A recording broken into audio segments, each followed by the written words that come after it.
तो आज की क्लास में हम टाइप्स ऑफ एंगल्स के बारे में पढ़ेंगे कि कितने टाइप के एंगल्स होते हैं। जैसे जैसे यहाँ देख पा रहे हो कि एक चार्ट बना हुआ है जिसमें डिफरेंट काइंड्स ऑफ एंगल्स लिखे हुए हैं। होते क्या हैं? जैसे एक्यूट एंगल की डेफिनेशन की बात की जाए तो एक्यूट एंगल वो एंगल होता है जिसकी वैल्यू 90 से कम होती है। जैसे मान लो ये हो गया 67 डिग्री, तो ये एक्यूट एंगल होगा।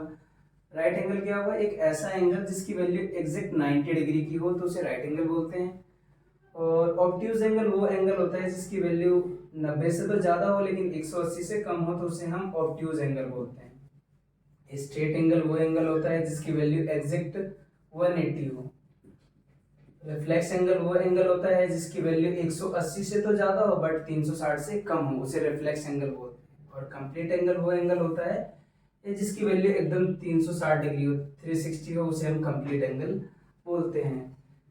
अभी हमने टाइप्स ऑफ एंगल्स पढ़े थे, अब पढ़ रहे हैं कि पेयर ऑफ एंगल्स। जैसे अभी हमने इससे पहले पढ़ा था कि स्ट्रेट एंगल क्या होता है, तो अब उसी में हम पढ़ेंगे कंप्लीमेंट्री एंगल क्या होता है, सप्लीमेंट्री एंगल क्या होता है, स्ट्रेट एंगल क्या होता है और एडजेसेंट एंगल क्या होते हैं। ये हमेशा पेयर में ही काउंट होंगे। जैसे बात की जाए कंप्लीमेंट्री एंगल, जिसे हम हिंदी में पूरक कोण बोलते हैं, ये ऐसे दो कोण जिसका जोड़ 90 डिग्री हो उसे हम कॉम्प्लीमेंट्री एंगल बोलते हैं। जैसे 60 और 30, ये हमारा एक पेयर जो बना वो कॉम्प्लीमेंट्री पेयर कहलाएगा। 75 और 15 डिग्री का जो पेयर होगा ये एक कॉम्प्लीमेंट्री पेयर होगा। बात की जाए सप्लीमेंट्री एंगल को हम बोलते हैं संपूरक कोण। संपूरक कोण होते क्या है? ऐसे दो कोण जिसका जोड़ 180 डिग्री हो। जैसे एग्जांपल में बात की जाए 120 और 60, 100 और 80, तो ये ऐसे पेयर होते हैं जिसको जोड़ने पर 180 हो, उसे हम सप्लीमेंट्री एंगल कहते हैं। स्ट्रेट एंगल के बारे में मैंने आपको पढ़ाया है कि स्ट्रेट एंगल होता क्या है। इसे हम रेखिक कोण बोलते हैं, रेखिक युग्म या रेखिक कोण बोलते हैं। ये होते क्या है कि एक रेखा है, सपोज करो ये एक लाइन है अपनी, इस लाइन पे जितने भी एंगल बनेंगे, जैसे 1 2 3 4, इन चारों एंगल का जो सम होगा वो ऑलवेज 180 डिग्री होगा, तो उसी को हम कहते हैं स्ट्रेट एंगल। और एडजेसेंट एंगल होता क्या है? सपोज करो ये दो एंगल हैं,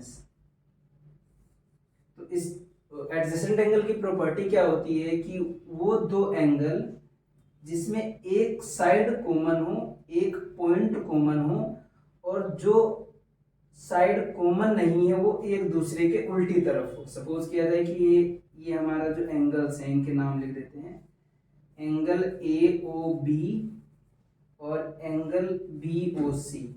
ये दोनों एडजेसेंट एंगल है। क्यों? क्योंकि इसमें एक OB जो है वो कॉमन साइड है और O पॉइंट जो है वो कॉमन पॉइंट है, और जो ये लाइन है AO और OC ये दोनों एक दूसरे के उल्टी तरफ है।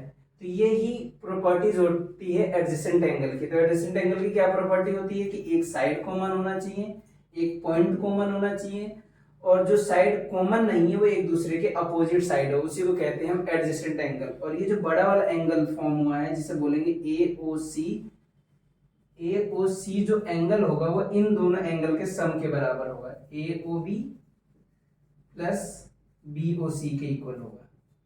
तो ऐसे एंगल को हम बोलते हैं एडजेसेंट एंगल। तो आज की क्लास में हमने पढ़ा कि एंगल्स कितने टाइप्स के होते हैं, पेयर ऑफ एंगल्स कितने टाइप के होते हैं। यदि आपको इन कॉन्सेप्ट के बेस पे कोई डाउट हो तो कमेंट करें।